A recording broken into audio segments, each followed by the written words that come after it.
talk a little bit about Tupac's conditions when he was in prison? Because I know you accompanied Suge a couple of times, but there's usually been conflicting info that he was being he wasn't doing very well, and then other people say he was doing perfectly fine. He was great. He had no issues. Can you talk a little bit about what you saw or what you heard from Suge and what other people say? Well, let me just clear this up. I never went inside the prison.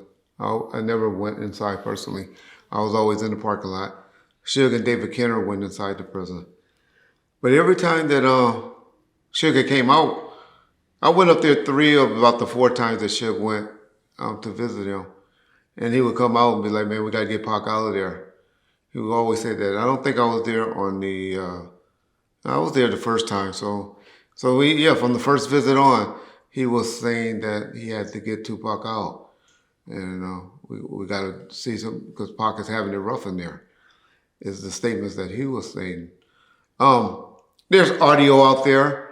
I don't know if John want to play it or not, where even Suge speaks on it and said how after he visited Tupac, then people started being a little nicer to him. And I think that's just Suge trying to make himself seem bigger or, like he had bigger juice or big connections on the East Coast. Because Tupac said he started getting free stuff.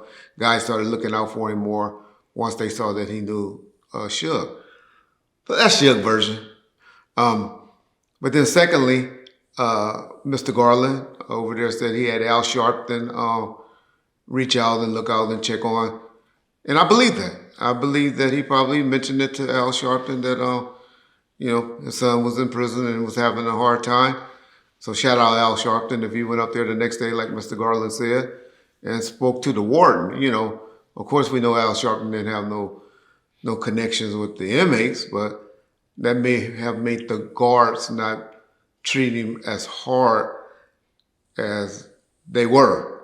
And then thirdly, we all know my boy Napoleon, who said that Fat Joe had, the Latin gang that's out there looking out for Tupac.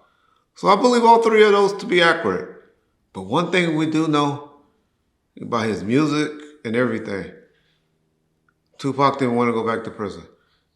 I can personally tell you that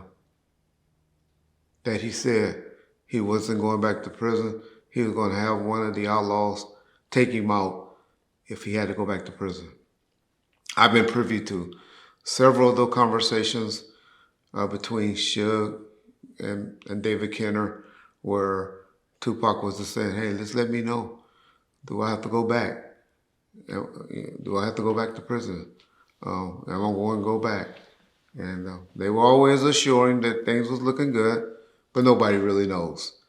But y'all got to remember, if y'all listen to a song, I believe it's You Can't See Me Now, or Can You See Me Now?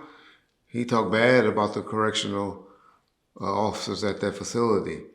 And so any one of them had ever heard that song, he wouldn't been able to go back to that particular prison. And so, prison is not a cakewalk for a lot of people. And so I get it. I understand it.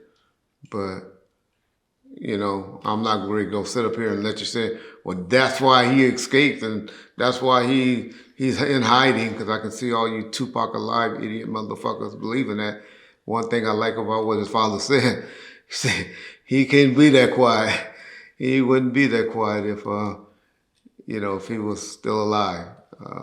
There's been a lot of injustice done to Tupac's name and, being the fucking clothing line with the LGBTQ and all of that. He wouldn't have been sitting by and letting the state do stuff like that if he was still alive, trust me.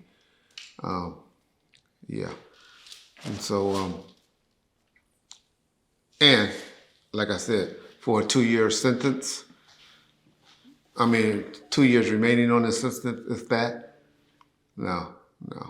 So that's my take on his conditions and his time in prison. y'all can see some of the things where people want to try to say his hair was stressed and how he was looking on that interview and his hair falling out and stuff like that from stress and all of that. Then heard all those rumors. I didn't see no evidence of that when the footage that I saw with his hair falling out and stuff like that. So all of the rumors are just rumors, in my opinion. So yeah. Had he lived, what do you think are the chances that he would have either had to go back, or do you think Kenner would have been able to get him off? I don't know how the appeal was going. That's a question I never asked, how the appeal was going. Um, I don't know. That you very rarely win appeals like that. My whole get down would have been getting to that bitch, getting her to retract the statement and paying that bitch off. If I was involved, that would have been what I would have did. Give the bitch some money and make her recant all those statements before, not the judge, because the judge didn't care, but before the appellate people would have been, for the people that was deciding, the 3-man judge that was deciding on the appeal. I'm sure that would have eventually been the get down.